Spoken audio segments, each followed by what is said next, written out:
Isang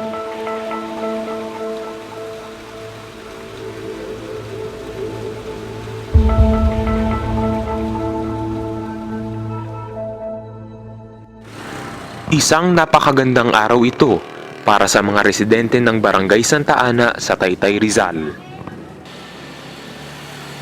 Napakaaliwalas at maganda ang tirik ng haring araw.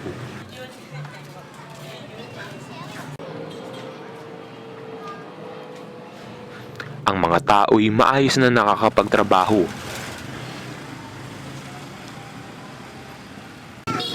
Buhay na buhay din ang ilan sa mga negosyo.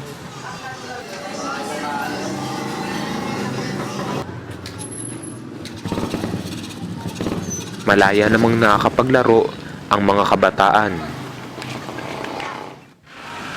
Normal ang takbo ng pamumuhay ng mga tao dito ngayon.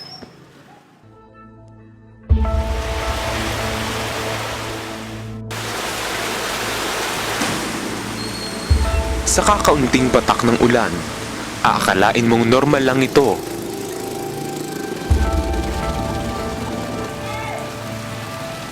Isang pag-ulan na makakapagpaginhawa sa mga tao.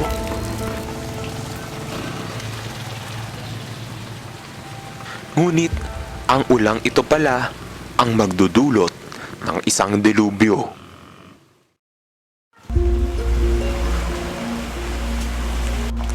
Hindi na ito bago para sa mga residente ng Santa Ana.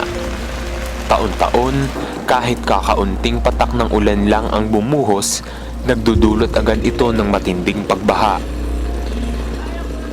Simbahan, eskwelahan, mga negosyo, mga mayayaman, at mga mahihirap, lahat ay apektado ng baha. Ayon sa mga residente dito, matinding basura at kalat ang nagsisilbing dahilan kung bakit matindi ang pagbabaha. Yung mga labasan ng mga tubig doon sa may gawing floodway ay maraming basura, sabi nila. Tapos nung magawa nga yung ginawa ng paraan ni Kapitan, yung Maria Clara at Isagani, okay sana. Kaso maliit naman yung kanal na nilalabasan din ng tubig at saka para pumunta doon sa sapang malaki. So hindi rin nakakalabas yung tubig. Kasi pag bumabaha, yung basura nagkalat dyan. Kung saan napupunta, isa mapasok sa loob ng bahay namin. Ngunit, ang iba naman ay may ibang opinyon kung bakit nagbabaha sa Barangay Santa Ana. Unang sinasabi nila, basura. Pero sa tingin ko, para sa akin lang yung nakaraan kasing administrasyon, medyo mainit sa mga taga Santa Ana. Pagawa sila ng mga manhole sa labas na alam nila na parang alam nila yung na ang baharon mawawala at Santa Ana ang punta ng mga baha. Yung nakaraan administrasyon nyo na medyo mainit sila ang mga Santa Ana. Di ba? Pagawa ng manhole sa labas. Yung baharon mawawala para mapunta rito lahat ng baha kasi nga kalabang nila itong Santa Ana. Marami kasing lugar na mataas sa Santa Ana, sa ibang lugar eh. Bali ito Santa Ana na ito yung pinakamababa. Kaya dito madalas nagbabaha. Yung galing sa mga mataas na lugar dito sa Taytay, dito nagdadalo yan yung baha. Ang cost ng baha niyan, yung walang disiplinang mamamayan. Ayun. Ang iba talagang ayaw sa baha dahil lubusan nitong naaapektuhan ang kanilang mga negosyo. Ito umaabot talaga sa hanggang lampas tuhod. So pag lampas tuhod na yan, yung mga sasakyan ko hindi na yan makakalabas. So syempre malaking epekto nito kasi wala akong benta. So yun ang benta ang hanap natin dito. So syempre down na ang aking business. Kaya I hate baha. Dahil sa nasabing problemang ito, nakipagpanayam ang aming team sa kapitan ng barangay na si Kapitan Joselito Calderon. Ang Barangay Santa Ana bilang part ng bayan ng Taytay ang parang pinakamababang lugar dito dahil ang baha mula sa San Isidro at mula sa Dolores at San Juan ay dito pumupunta sa ating Barangay Santa Ana. Nakakalungkot isipin na kahit hindi umuulan dito sa ating Barangay Santa Ana o sa bayan ng Taytay, bumabaha pa rin sa atin. Ang dahilan ay pagka bumaha ng malakas doon sa Antipolo. Pag-agos ng tubig pababa dito sa atin sa bayan ng Taytay, ay talagang tayo binabaha. Para pangalawa ay yung daring kakulangan ng disiplina sa ating mga taga-Taytay.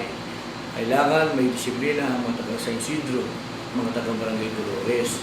Dahil sa kanila nagagaling yung mga basura. Para lumalabas, tayo yung pinaka-catch basin ng Antipolo, Cainta, at Taytay at tayong Barangay Santa Ana. Kaya pag-agos ng tubig, baha agad sa atin, lalo-lalo na kapag apaw na ang tubig sa lawa ng Laguna.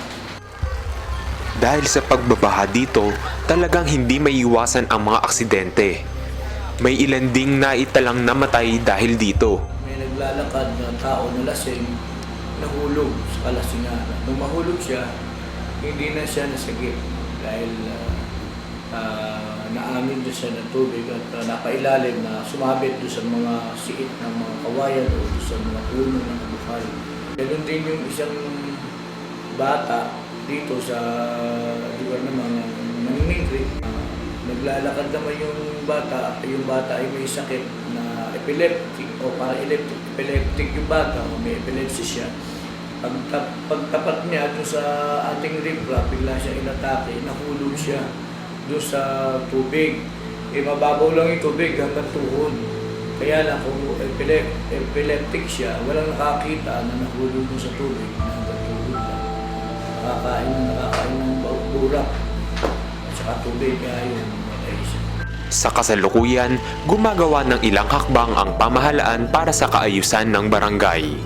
Pinalilinis nila ang mga sapa at testero para maayos na makadaloy ang tubig. Sa kabila ng mga ito, nais pa din ng mga tao na agad masolusyonan ang problemang ito. Kalinisan lang ng mga estero, kanal, saka yung sapa. Pag malinis lang, ayun naman, pagka naman malinis na yun, wala naman nagiging problema na. Mabilis mag-subside yung baha dito sa lugar namin. Ayun lang, para sa mga tao na rin, siguro kailangan maging malinis din sila. Para at least, makaisa sila sa Barangay Santa Ana para hindi ba masolusyonan. Kasi sa tao din naman magmumula yun. Malaking effect, malaki. Paano? Dahil doon lang kami kumukuha ng ano eh. Papakain sa pamilya natin. Tapos yun nga, humihilang ang taga, paana. Malaking effect. Ako po si Isaiah Hermilio, kasama ang aking dalawang kagrupong sina Chari Raimundo at Michelle Fanner. Ito ang Dagat sa Kalye.